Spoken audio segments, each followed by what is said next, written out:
नमस्कार, मैं शिव। आप देखना शुरू कर चुके हैं NUBT। छठे चरण का मतदान लगभग खत्म हो चुका है। कुछ लोग छठे चरण का ये मतदान करके ये वापस बाहर निकले हैं। इन्हीं से हम जानेंगे कि इनके मुद्दे क्या हैं, इनकी उम्मीदें क्या हैं, इन्होंने क्या सोचकर मतदान किया है।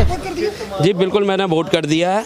और मैंने इस बार का वोट एक नफरत की जो राजनीति चल रही है देश के अंदर, नफरत की राजनीति, उसके खिलाफ किया है। पहले मैंने 2 बार का वोट प्रधानमंत्री मोदी जी को दिया था 14 में भी, कि भाई कि जो उन्होंने हमारी अंदर उम्मीदें जगाई थी, एक महंगाई को लेकर, बेरोजगारी को लेकर और समाज में जो परिवर्तन देश को ऊपर करने के लिए, तो मैंने उनको वोट दिया था 19 में। और 19 में मैंने दिया, लेकिन 19 के बाद जब कोरोना काल आया तो हम बेरोजगार हो गए, हम मध्यम वर्गीय लोग हैं, हमारे पे इतना बोझ थोप दिया गया महंगाई का, सब चीज़ का। हम अपने बच्चों को पढ़ा नहीं सकते, खिला नहीं सकते। तो आज के समय में जो ये नफरत की राजनीति है, हमने प्रधानमंत्री चुना था 2014 में, लेकिन हमें नहीं पता था वो प्रधानमंत्री तो कम, लेकिन भाजपा का प्रचार मंत्री ज़्यादा बने रहेंगे। प्रचार मंत्री बिल्कुल जी। हर 2 महीने में कहीं ना कहीं किसी राज्य में चुनाव आता, प्रधानमंत्री जी 21-21 दिन के लिए वहाँ चले जाते हैं। अगर चुनाव ना हो तो विदेश चले जाते हैं, फिर चुनाव आता है, फिर प्रधानमंत्री जी दूसरे राज्य में। तो हमने उन्हें प्रधानमंत्री चुना था, कोई प्रचार मंत्री नहीं, प्रचार मंत्री नहीं चुना था हमने उन्हें। आपने आज तक के इतिहास में इतना प्रचार किसी प्रधानमंत्री को करते हुए देखा? छोटे छोटे चुनाव में भी ये जनता के लिए हमने चुने गए थे। हमने प्रधानमंत्री, आज उन्होंने प्रधानमंत्री की गरिमाई गिरा दी। कैसी कैसी बातें कर रहे हो? ये क्या हमारे देश के प्रधानमंत्री की भाषा हो सकती है? मंगलसूत्र वगैरह, हिंदू मुसलमान। अरे अपने काम के नाम पर वोट मांगो ना। काम नहीं हुआ, बताओ क्या काम हुआ? एक बात और, क्या गरीब गरीब बनता जा रहा है, अमीर अमीर बनता जा रहा है। क्या कर रहा है? नौकरी, बेरोजगारी इतनी है, महंगाई इतनी हो चुकी है, जो चीज़ 10 रुपए की थी आज वो 100 रुपए की हो चुकी है। तो ये गरीबों की मदद कर रहे हैं। क्या मदद कर रहे हैं? 80 करोड़ अरे नाम लेते हैं। महोदय, एक बात बता, प्रधानमंत्री ने कभी आपको वो करा है? आपके पत्रकारों को कभी वो सम्मान कोई किया है? एक बार ये माइक है ना प्रधानमंत्री जी की तरफ यूं करके और वही सवाल पूछना है कि जी आपने 10 साल में क्या किया ना। वो तीसरे सवाल में हिंदू और मुसलमान लिया है ना। चलो ये माइक आपको दे दिया गया, मान लीजिए प्रधानमंत्री जी हैं, क्या क्या पूछेंगे आप? मैं प्रधानमंत्री से पूछूंगा जी, हमने 2014 पे आपको वोट दिया था महंगाई के ऊपर। बहुत हो गई महंगाई की मार, अब की बार मोदी सरकार, क्या आप महंगाई कम करोगे? आप बेरोजगारी मिटाओगे? आपने कहा था कि जो 60-70 का पेट्रोल हो गया वो 35 रुपए का करेंगे। तो क्या बताइए प्रधानमंत्री जी ये काम हुए? 2 करोड़ नौकरियां आपने हर साल देने की बात करी, क्या दिया? हमारी नौकरी छूट गई, 25 करोड़ नौकरियां छूटी है कोरोना काल में, क्या उन्हें कुछ मिला? आज के समय में महंगाई इतनी है, 10-10, 12-12 हज़ार रुपए में पढ़े लिखे युवा काम कर रहे हैं। इन्होंने फौज को बर्बाद करने का काम किया। मैं उत्तराखंड से बिलोंग करता हूँ, वहाँ पर जितने भी लड़के थे, युवा थे, सुबह 4 बजे उठकर प्रैक्टिस करते थे। आज की तारीख में सब ने छोड़ दिया। 4 साल की अग्निवीर योजना लाकर उन्हें भी बेरोजगार बना दिया, देश को बर्बाद कर दिया। 4 साल का युवा क्या कर देगा? अगर कल को लड़ाई लग गई तो 4 साल का अनट्रेंड 7 साल में जाकर तैयार होता है एक फौजी, तब जाके देश की सेवा के लिए लड़ने के लिए जाता है। 4 साल में वो क्या करेगा? अगर कल को लड़ाई लग गई तो एक अनट्रेंड फौजी किस तरह से उनसे लड़ेगा सामने वाले से? ये सोचने का विषय है। आपने कहा कि 2014 में मैंने साथ दिया, 2019 में उन्हें वो वोट किया, तो मोह इतना ज़्यादा भंग हो गया है आपका? मोह मेरा नहीं जी, अब सबकी आंखें खुलने लगी, क्योंकि इनके जो अंधभक्त है ना, इन्होंने सबको, लोगों को कहा कि इस बार अगर मोदी नहीं आएगा तो हमारा धर्म खतरे में आ जाएगा, मुसलमान हमारे घरों में घुस जाएंगे। ये अभी भी चलोगे ना, सारे के सारे वहाँ पर यही बातें करते हैं, इसी नाम से वोट मांग रहे हैं। तो धर्म खतरे में है, आ रहा है धर्म कोई खतरे नहीं है भाई साहब, इनकी राजनीति खतरे में है, इनकी राजनीति खतरे में है। धर्म के खतरे में, हाँ, हिंदू कभी खतरे में नहीं आता। हम हिंदू हैं, जिस दिन हमारे ऊपर कोई बात आएगी तो ये राजनेता काम नहीं आएंगे, हम ही काम आएंगे जिस दिन लगेगा। लेकिन हम नफरत फैलाने वाले नहीं हैं। और हम असली राम भक्त हैं। इन्होंने राम के नाम को अपने वोट के लिए इस्तेमाल कर रखा है। जो इन्होंने क्या कर रखा है कि अगर जो बीजेपी को वोट देगा वही हिंदू है और जो और पार्टियों को देगा वो गद्दार है, मुसलमान है। ये राम के नाम पर, मंदिर मस्जिद के नाम पर इस बार वोट पड़ रहे हैं, नहीं पड़ रहे हैं? नहीं, कोई वोट नहीं पड़ रहा। इस टाइम सबसे ज्यादा आपने देखा होगा पूरे देश में एक ही मुद्दा है, बेरोजगारी और महंगाई। इसी मुद्दे पे वोट पड़ रहा है। आपका नाम क्या है? मेरा नाम कृष्ण कुमार मिश्रा।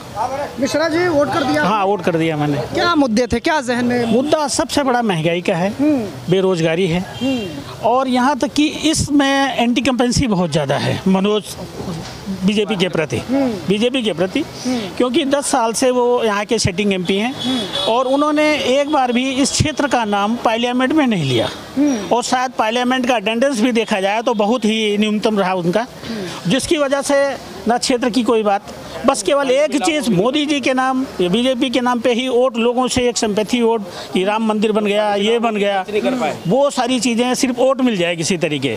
मैं तो इतना कहता हूँ कि 10 साल के अंतर्गत जितना भी एमपी को जो भी फंड, जो भी व्यवस्था दी जाती है क्षेत्र के विकास के लिए, नालियाँ, सड़कें। तो क्या लगता है इस सीट पे जो है एंटी इनकम्बेंसी काम कर रहा है या फिर मोदी जी का काम है वो काम कर रहा है, इंडिया गठबंधन क्या काम कर रहा है, कौन सा? सर, यहाँ पे स्पेशली एंटी इनकम्बेंसी काम कर रहा है, और दूसरी चीज़, हाँ हो गई है। हाँ, क्योंकि यहाँ के जो सिटिंग एमपी हैं उन्होंने इस क्षेत्र के प्रति कोई ऐसा कार्य आपने कहा कि मोदी जी के नाम पे वोट मांग रहे हैं, तो मोदी जी के नाम पे इस बार वोट मिल रहा है? नहीं, मोदी जी के नाम पे कोई वोट नहीं मिल रहा है। इस बार केवल विकास व्यवस्थाएं जिन लोगों ने सुचारू रूप से ढंग से चलाई हैं उन्हीं लोगों को वोट दिया जा रहा है, चाहे वो बीजेपी का हो।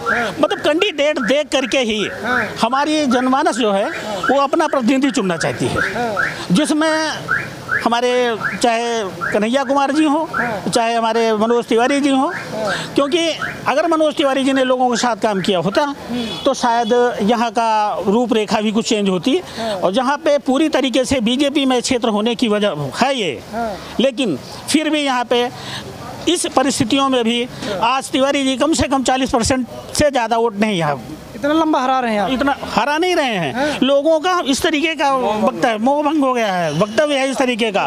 बाकी तो जो 7 सीटों पर क्या लग रहा है? 7 सीटों पे तो इस समय कम से कम बीजेपी, तो मुझे नहीं लगता है कि 7 सीट निकाल पाएगी, लेकिन 3-4 सीटें हैं जो मध्यवर्गीय फाइट में है, और ये सीट तो पूरी तरीके से हार चुकी है यहाँ से। क्या नाम है?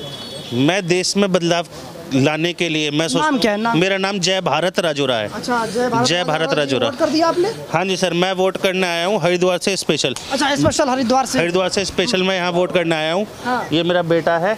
हम स्पेशल पूरी फैमिली कल ही यहाँ पे आ गए थे, क्योंकि हम सोचते हैं कि हमारा एक वोट इस देश में क्रांति ला सकता है, इस देश में बदलाव ला सकता है। इसलिए मैंने ये विचार बनाया कि मैं इस बार हरिद्वार से स्पेशल अपनी गोंडा विधानसभा क्षेत्र यमुना विहार वोट देने आऊँ और इस देश में बदलाव लाऊं। मैं ये समझता हूं कि मेरा कर्तव्य है इस देश में बदलाव लाना, इसलिए मैं अपने बच्चों के साथ, अपनी वाइफ के साथ स्पेशल यहाँ वोट डालने आया हूँ हरिद्वार। तो क्यों लगता है कि बदलाव हो जाना चाहिए? बदलाव की बहुत ज़रूरत है। जैसा कि हम देख रहे हैं इस देश में एक तरीके की तानाशाही आ चुकी। तानाशाही? बिल्कुल तानाशाही। आप देखिए दूसरे पार्टी के बारे में आदमी कोई भी एक वीडियो का ट्वीट भी कर दे, एक वीडियो इंस्टाग्राम पे डाल दे। जैसे हम यंगस्टर्स हैं, कोई अगर एक बात भी बोल दे उसे जेल में उठा के डाल दिया जाता है, उसे पूरे दिन पीटा जाता है, उसको इस तरीके से प्रताड़ित करा जाता है कि वो कभी इंस्टाग्राम पे कुछ बोले ही ना दूसरी पार्टी के बारे में। तो मैं ये समझता हूँ कि इस देश में एक तरीके की तानाशाही सी आ रही है, तो मैं इसलिए स्पेशल अपना वोट डालने आया हूँ। लगता है आपको कि तानाशाही आ रही है? बिल्कुल, मैं समझता हूँ कि इस देश में तानाशाही का मौसम सा बनता जा रहा है। कहते हैं कानून व्यवस्था दुरुस्त कर रहे हैं, भ्रष्टाचारियों को हम खिलाफ उनके कार्रवाई कर रहे हैं। मैं तो बिल्कुल ये मेरे को तो इस डर सा लगने लग गया है कि इस तानाशाही में अगर इसी तरीके से हम रहे तो आगे भविष्य में क्या होगा। या तो बहुत ज़्यादा हिंदू मुस्लिम हो जाएगी, हो सकता है कत्लेआम हो जाए, दोबारा हिंदू मुस्लिमों की लड़ाई हो जाए। हिंदू मुसलमान हो रहा है? बिल्कुल सर, मैं समझता हूँ कि हिंदू मुसलमान जातिवाद के हिसाब से ही वोट मांगे जा रहे हैं लोगों से। तो इस चुनाव में क्या लग रहा है, क्या देख पा रहे हैं कि हिंदू मुसलमान काम कर रहा है या नहीं कर रहा है? काम तो सभी कर रहे हैं, हिंदू भी अपना पूरा योगदान इस देश में दे रहा है। हिंदू मुसलमान का जो मुद्दा है, जो हिंदू मुसलमान का मुद्दा है, तरीके की आग का माहौल बनाया जा रहा है कि जैसे एक दूसरे को पार्टीशन में बांटा जा रहा है कि एक तरफ मुसलमान हो जाए, एक तरफ हिंदू हो जाए, इस तरीके से वोट मांगी जा रही है। वो तो कहते हैं हम सबको साथ लेकर चल रहे हैं, सब हमारे परिवार है। ये तो देखिए, आप पत्रकार हैं, आप ज़्यादा अच्छा जानते हैं कि इस तरीके का माहौल क्या है। राम मंदिर के नाम से या और किसी कार्य के नाम से मैं ये समझता हूँ कि जैसे हिंदू मुसलमान लड़ाई झगड़े, जातिवाद, छोटा ऊंच नीच, ये कुछ ज़्यादा ही होने लग गई है इन 10 साल में समाज के अंदर। भेदभाव बढ़ा है। भेदभाव बढ़ा है। राजकुमार जी, वोट कर दिया आपने? हाँ जी। दिखाइएगा जरा, मार्क दिखाइएगा। क्या मुद्दे थे जहन में जब आप वोट करने गए थे? वोट करने के लिए मेन मुद्दा शिक्षा, रोजगार, स्वास्थ्य जो मेन मुद्दे थे। आज कोई भी बच्चा अगर पढ़ लिख करके तैयार हो रहा है, अगर वैकेंसी कोई है नहीं, और वैकेंसी में भी जो भी कभी ये कोई पेपर हुए हैं, 3-4 बार पेपर हुए हैं। अब माँ बाप जो है बच्चे को पढ़ाते लिखाते हैं, कैसे तैयार करते हैं, और उसके बाद वो पेपर देने जाता है। उसके पेपर देने के बाद वो पेपर लीक हो जाता हैगा। तो उसके बाद में क्या जी, अब नौकरी लगनी नहीं है किसी की। ये 10 साल के पीरियड में इन्होंने कितनी नौकरियाँ दी हैं। बच्चे सब बेरोजगार घूम रहे हैंगे। राष्ट्र मजबूत हो रहा है, ये युवा सशक्त हो रहा है, महिलाएं सशक्त हो रही हैं। नहीं, वो किस तरीके से हो रहा है? यहाँ सिर्फ तुम ये देख लोगे जी, मोदी के अलावा कोई चीज़ है? मोदी के नाम पे वोट मांग रहे हैं। यहाँ मोदी जी इलेक्शन लड़ने के लिए आए, मनोज तिवारी जी इलेक्शन लड़ रहे हैं। अगर मनोज तिवारी ने 10 साल में काम किया होता है तो उन्हें मोदी जी का नाम लेने की जरूरत ही नहीं पड़ती। तो काम नहीं हुआ है अपने हिसाब से? भाई आप खड़े हो, देख रहे हो, पूरे इलाके को देख रहे हो आप। अगर काम क्या लग रहा है, ये केजरीवाल और कांग्रेस का गठबंधन जो है ये टक्कर दे पा रहा है बीजेपी? बिल्कुल बढ़िया टक्कर दे पा रहा है। अभी खड़ा तो है, सारा गठबंधन खड़ा तो है यहाँ पे। तो क्या लगता है कि जब केजरीवाल जी उन पर एक भ्रष्टाचार का बड़ा आरोप लगा, उससे वोटरों में क्या छवि बनी? नुकसान वाली नहीं, आरोप तो मैं आप पे भी लगा दूंगा। आरोप लगाने से तो कोई बात बनती है। अभी मोदी जी ने एक भाषण दिया था, आपने सुना होगा, जिस टाइम केजरीवाल जी अंदर गए थे, कि 70,000 करोड़ रुपए का अशोक चौहान ने घोटाला किया है। और वो बार बार कर रहे थे चक्की पीसिंग, और तीसरे दिन वो राज्यसभा का मेंबर बना के भेज दिया उसको।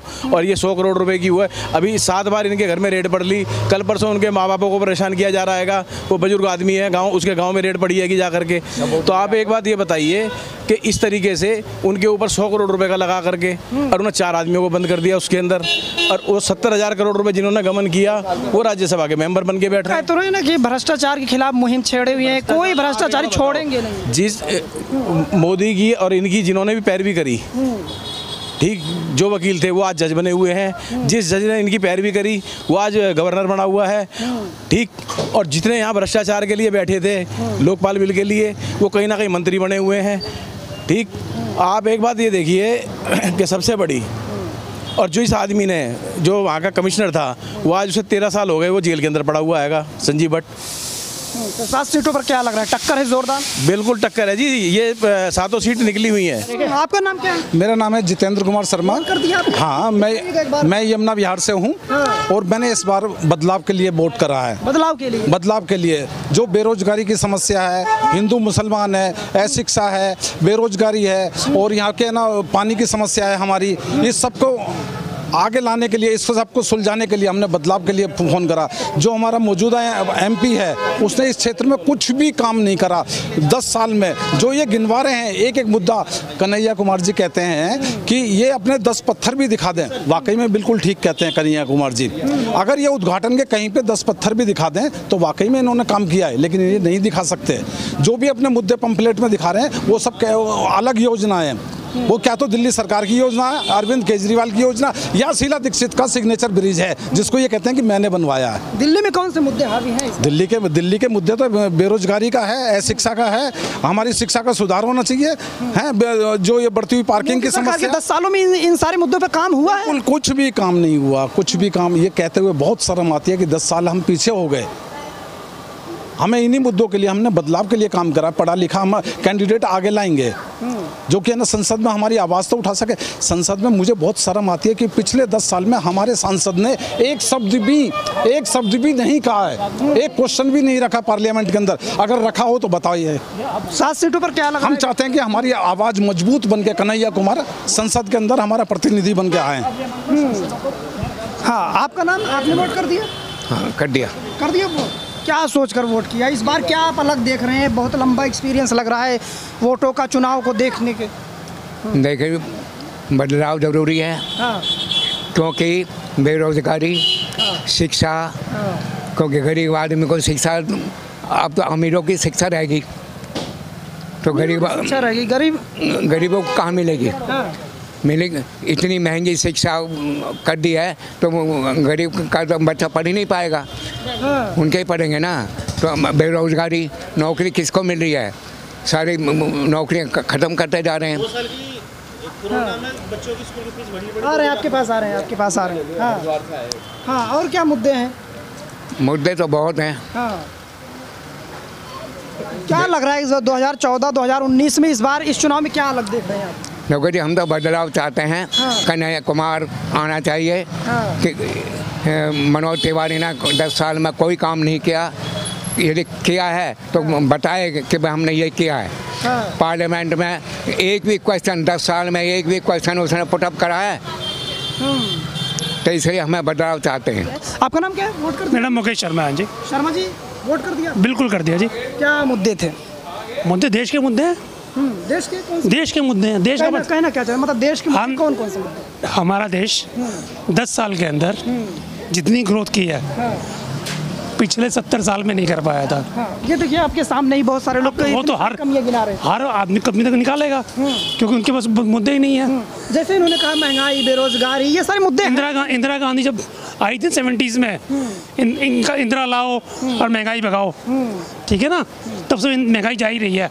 तो कांग्रेस 70 साल मौजूदा वक्त में महंगाई बेरोजगारी है या नहीं? देखो, महंगाई तो हमेशा रहेगी। अच्छा, हमेशा रहेगी महंगाई। कोई कह दे महंगाई कम कर लूंगा, वो झूठ बोल रहा है। महंगाई हमेशा रहेगी। इन्फ्लेशन, लेकिन हर बार सरकारें दावा करती हैं भैया हमें सत्ता में लाइए, हम महंगाई दूर कर देंगे। ये 2014 में भी कहा गया, 19 में भी कहा गया। आप कंपेरिजन कर लीजिए, इन्फ्लेशन देख लीजिए, आप रेट ऑफ इन्फ्लेशन देख लीजिए, आप हमारी इकोनॉमी देख लीजिए। कौन कौन से मुद्दे हावी हैं इस बार? मुद्दे देखो, मुद्दे हैं नेशन बिल्डिंग के। हम 1947 में आज़ाद हुए थे। 1947 में कोरिया, जापान इसी पीरियड में आज़ाद हुए थे।